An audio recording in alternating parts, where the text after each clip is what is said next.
Hello and welcome to a special edition of Namo's Year. Joining me today is a man who carries many titles: crusading litigator, economic scholar, and mercurial politician. I have with me Dr. Subramanian Swamy, senior leader of the BJP. Dr. Swamy, always a pleasure talking to you and having you on Bloomberg TV India. A year after a historic mandate, everyone is assessing the performance of this government. What has really been the progress so far, and what are the hits and misses of this government after 1 year? Well, you see, this is a very difficult assessment to make because it's not midterm, it's after 1 year. And it's after 10 years of a government which systematically undermined the reform process. I mean, although we had a prime minister whose name is associated with reform, but he was essentially a man who executed what Mr. Narasimha Rao had politically decided to do, and he was the executive or the technician. Now Manmohan Singh was in a position where he couldn't do anything because most of the decisions were taken elsewhere. And all these programs and so on, basically the reform process got reversed. And corruption became a very big factor. I mean, the kind of gigantic scams that you had. In that, today, I would say after 1 year, we are not able to still reverse that slide towards away from reform. We still continue, partly because the problem is Mr. Jethmalani feels he can do economic progress with the same people who were in the previous government, like Raghuram Rajan, who has, in my opinion, a very retrograde approach to the problem of inflation by saying that you have to raise interest rates for it. It's like a doctor saying that the best way to bring down the temperature of a patient is to kill him. And once the body is dead, the temperature will come down. I mean, yes, it's true. Here, what's happened is that there has been investment starvation, particularly for the medium and small-scale industries. Our manufacturing growth has hardly picked up. In fact, it's gone a little down. And we are consistently now in a deflationary wholesale price situation. Dr. Swamy, let's pick up those points one by one. The point that you make about the Reserve Bank of India, and we also on this channel have believed that monetary policy has been too tight-fisted and perhaps has not kept pace with the aspirational demands. That's right. Yet there is a logic to it. Yet Raghuram Rajan carries amount of credibility globally, and in a situation where the previous government had been fiscally absolutely extravagant, he is seen as someone who has kept the ship on course. Therefore, don't you think it would have been sort of upsetting as far as India's image is concerned to touch a man who has such a high reputation? I don't want such people in our government.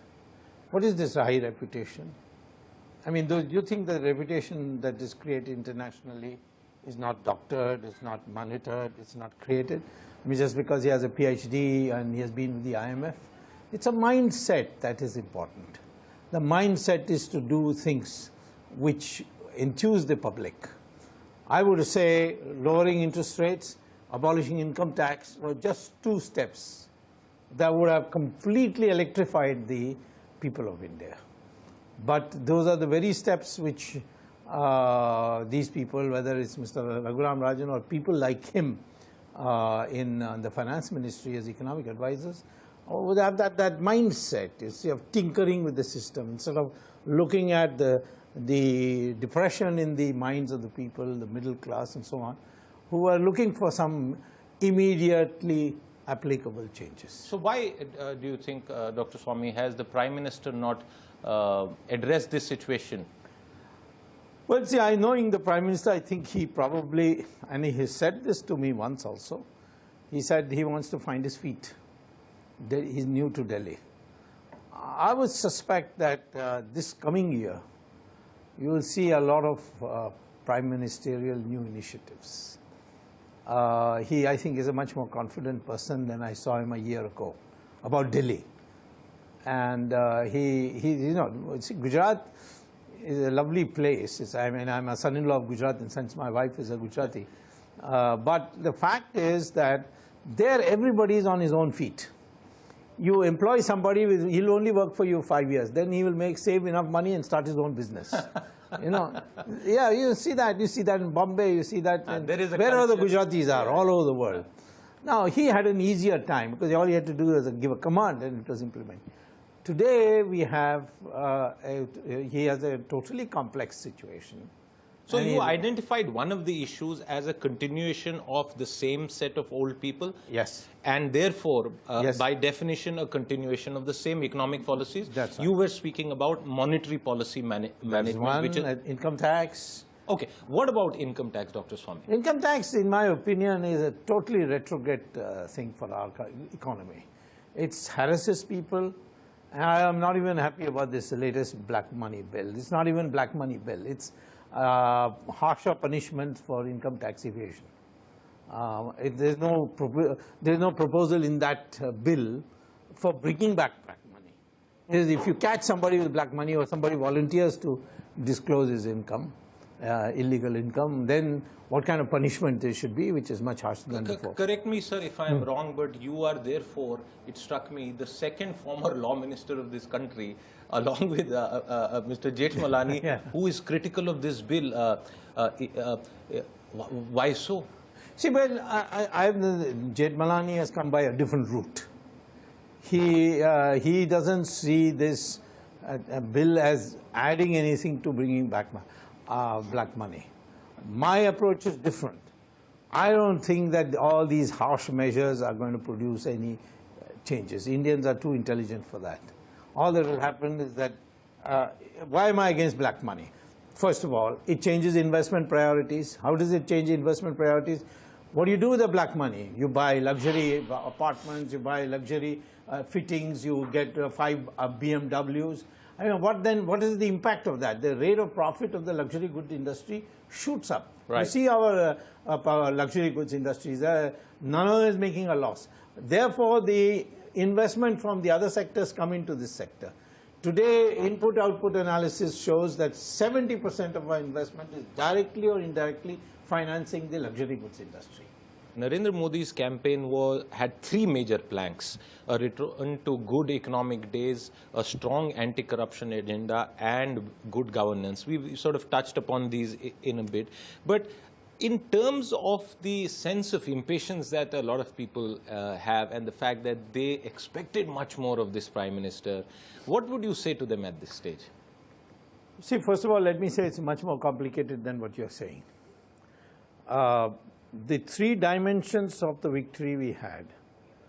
One was the personality of Modi, who, people bought the idea that he can govern. 2 was the anti-corruption campaign, which had turned people against the Congress. Of course, I led that campaign, and so I contributed to that. The third one is the ability to persuade the Hindu community particularly to rise above caste divisions, which we saw in UP, where we got 73 seats out of 80. Absolutely. Now, when you find that in this 3, you have barely done the first one on governance. I mean, people are not still seeing governance as such. And there are some things which are not being explained properly, and so people are getting upset too, like Kashmir alliance with the Mufti. The second thing is on corruption. We may have, our government may be less corrupt than UPA, but that's not good enough for people. They want people to be caught.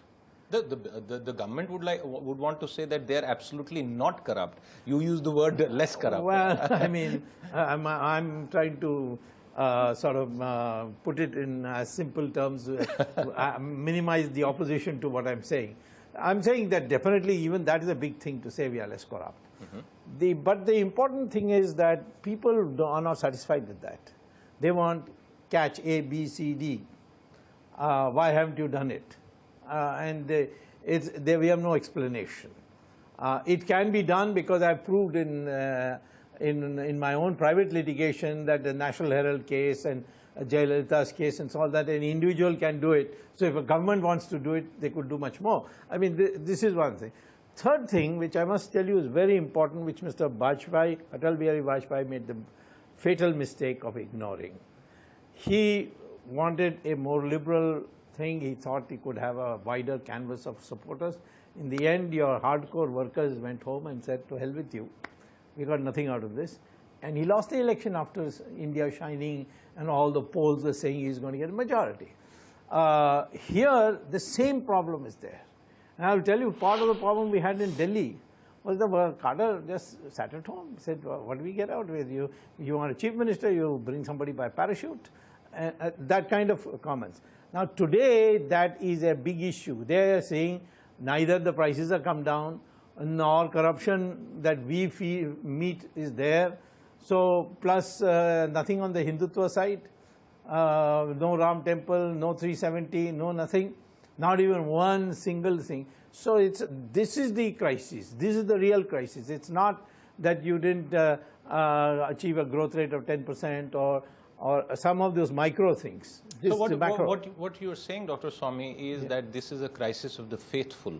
The people who carried you on your shoulders are today saying that some of the very principles and expectations have been compromised, and they would say in the pursuit of power. On the point of work, if I may interrupt you yes, here. please. Look at the bitter critics today. Ram Jethmalani, the staunchest supporter of Narendra Modi throughout the last 6-7 years. But the people within the party would say, well, he's being critical along with Arun Shourie because they didn't get anything. That is a very cheap thing to say, see. I'm afraid that's not correct.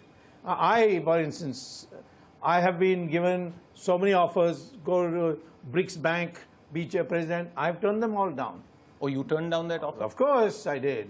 I was offered the presidentship of the BRICS Bank. I said, I won't take it. They said it's such a huge salary, tax-free, free plane. I left Harvard to come here to live in India. I'm not going to go out of India. Now, how do we know that they didn't get what they want? This is some of the disinformation done by some of these people who have never won an election in their life, you see. So they don't know. But they were supporters of Modi. You can't say today, they took on the establishment at that time. I'm not defending what they're saying because I'm not critical of Modi. I'm still hoping that he will deliver, and I'm supporting wherever I can.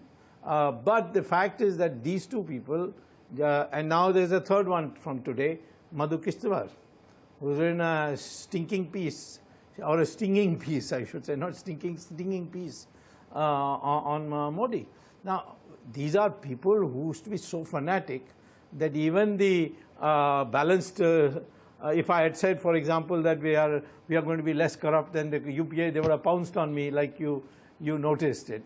So I'm saying, therefore, it is very important to keep your faithful together. On that note, we'll take a break. When we come back, we'll continue our conversation with Dr. Subramanian Swamy on the Narendra Modi government's first year in office. Don't go away.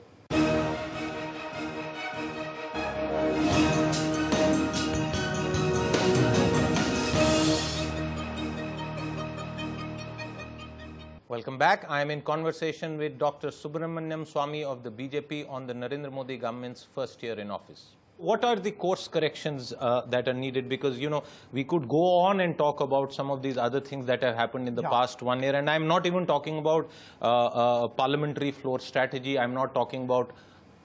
Yeah, I agree. So I would say, first is get the middle class on your side.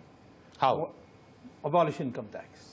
You can't be serious, sir. I'm serious. How? What do you lose? No, are you sort of propagating the same thing that Artha Kranti had propagated? See, don't go to the other extreme. Okay. Okay. Artha Kranti wants all taxes to go. Okay. No, I would be personally very happy with income tax, and so would a lot of middle class people. No. The question is whether it's doable. Of course, it's doable. Has any country done it? So many countries have done it. Britain did it from 1815 to 1846, saying that this will promote the rate of savings and therefore we'll get industrial revolution, and they did. So I don't think, you know, you should, because it's something new, so brand new. It's like my saying you could grow at 10% per year in the 70s, and people thought I was just, you know, anti-Soviet and pro-American.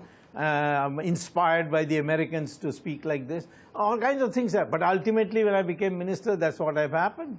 The process started with Chandrasekhar, and then I continued in the government of Narasimha Rao, and we did it.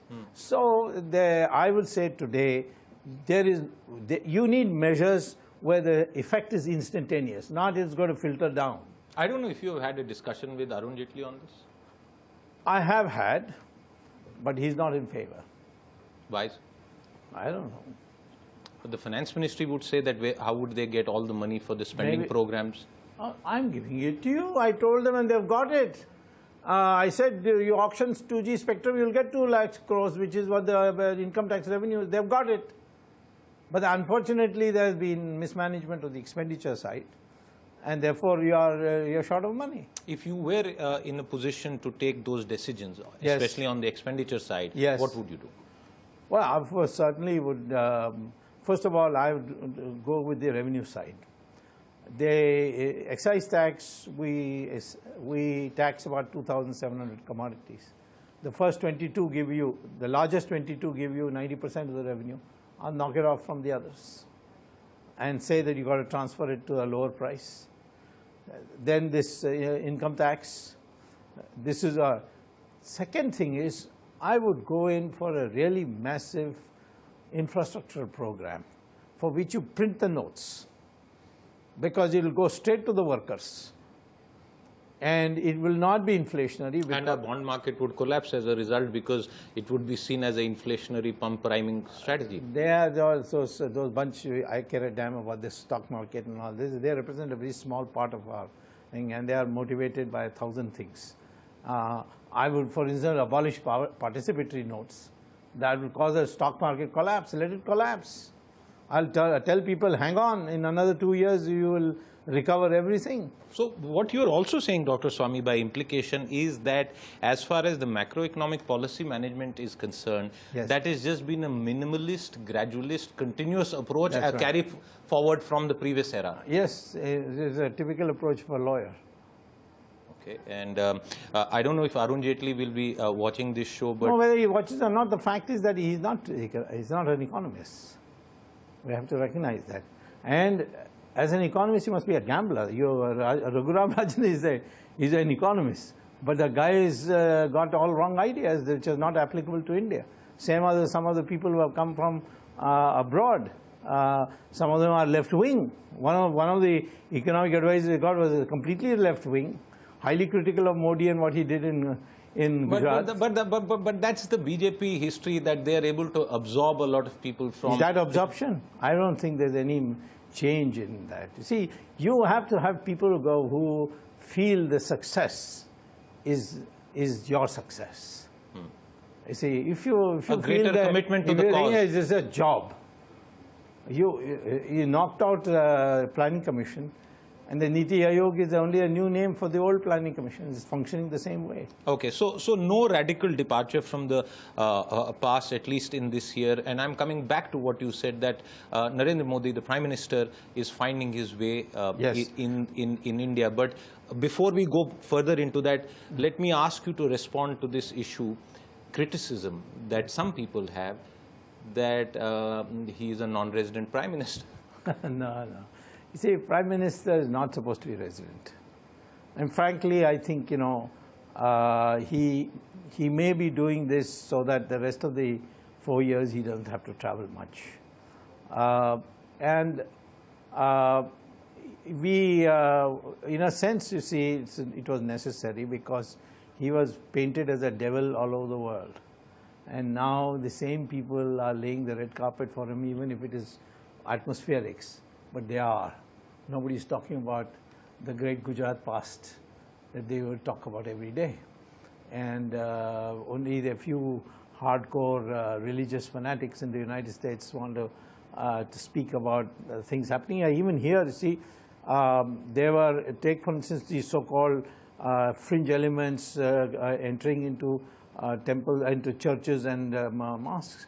I have got the Home Ministry figure, verified figure. This is not just some reporting from police stations. 330 temples were looted this last 1 year. 80 mosques were vandalized this last 1 year. only 7 churches were hurt this year. Is this an organized effort? No, 7 churches. One is there was a FIR filed that somebody vandals had broken windows of the churches. It turned out to be a cricket ball, which was found inside the church. Then this nun who was supposed to be raped. She was raped by Bangladeshi illegal immigrants, but for almost a week they ran this about Hindu fanatics having raped a nun. Then there was one church which went up in flames. Later on, it found out that they were running an unauthorized captive power on diesel, and that caught fire due to a short circuit, and the church burned down because of that. So who's to blame for the bad name that India and this administration got as a result? See, I think this hangover from Jawaharlal Nehru to be secular without understanding its meaning. Secular means basically screaming for the minorities. It's a kind of an appeasement. That a disease we must get rid of. But in this case, there was no appeasement. In fact, it is precisely the opposite that the opposition is saying, that you didn't do enough to assuage the fears of the minorities. That's precisely the appeasement. What about the majority? What happens in Kashmir? How many temples are broken every day? What about Mallapuram in Kerala? Even one district in Gujarat, near Bharuch, you can see the stage in the position of the Hindus in one place where they are in a hopeless minority. So is the Hindu constituency of the BJP, that's right, therefore today disappointed? Absolutely. And he has to address that. How? Yeah, well, there is one of the planks will have to be implemented, or he should facilitate others. For instance, I would Nothing's happening on 370. You nothing are now happening in partnership with the government that but you can still do it. Okay. I mean, you can have president's rule and do it. Okay. And you don't need a parliament vote. Okay. Okay. Even in Ram Temple, I have a petition in the Supreme Court. It's the government which is dragging its feet. The last time on May 1st, I should have got one major positive step on the Ram Temple issue, but the government wanted 6 weeks more. So I don't think I need the government for it. Just get out of my way. Or don't block me, or don't ask for delays, or don't ask for adjournments. And then the cadre would be satisfied. You just want to do one. And I think the one thing that needs to be done is the Ram Temple. Okay, the one thing that needs to be done is the Ram Temple, and that's as far as the core agenda is concerned. But in the year ahead, yes, because you have a cabinet system of government, there's been this, a little bit of whisper here and there that that the Prime Minister may now look at either bringing in some fresh blood and getting rid of some deadwood, if you were to assess it like that. We won't know, at least I don't know. Do you know anything about what could happen? I think, he certainly has the mindset to take tough decisions. I mean, Modi, I have no doubt, he makes up his mind, he wants a totally new cabinet, he can do it. But some of the names which are not getting a good press are the most efficient ministers. Take Nitin Gadkari. Every day there's some scandal about him. But he is the most efficient. In the cabinet, leave aside the Council of Ministers, there are a number of ministers of state who are doing wonderfully efficient work. The Home Minister, Mr. Haribhai Chaudhary, in the internal security, who is now totally independently responsible for internal security. Then the Minister of Culture and the Minister of Civil Aviation, Minister of State, Mahesh Sharma. And for all the bad press, Smriti Irani. I was about to say the Minister No, of HRD. Smriti Irani is doing wonderful work. What about? And I'm an academician. And I'm telling you, as an academician, she has turned around so many things because of her guts, you see. But therefore, you're naturally disrupting some gravy train of somebody. and they gang up and they bring out a press, and most of the things that come in the press is all nonsense. The first year, if it was defined by slogans like Make in India, Swachh Bharat, Namami Gange, and several other things which galvanized a whole lot of people to focus on important issues, although implementation still remains a concern. What is that slogan that the Prime Minister is likely to give for the second year? Second year, he would probably will now focus on Atmanirbharta, that is self-reliance, self-respect, and Virat Hindustan. See. That means a strong defense for India. Okay, strong defense for India and self-reliance, words that would mean very good sort of portents for the Indian economy. But like you said, Dr. Swamy, the issue really has been a radical departure and a better implementation strategy. That's the hope that a whole lot of people across the country have for us. But the jury is out. Yes. And it's clear that beyond the headline growth rates and the deflating wholesale price situation, the expectation issue has to be addressed. That's right. That's crucial. Growth rates have changed because you changed the base year. Otherwise, there's been no acceleration. And therefore, moving beyond the statistics to the reality, Dr. Swamy, thank you so much for your time today. That was Dr. Subramanian Swamy, senior leader, a man of many parts, in a very frank conversation on the first year of the Narendra Modi government. If you've been watching, thank you very much.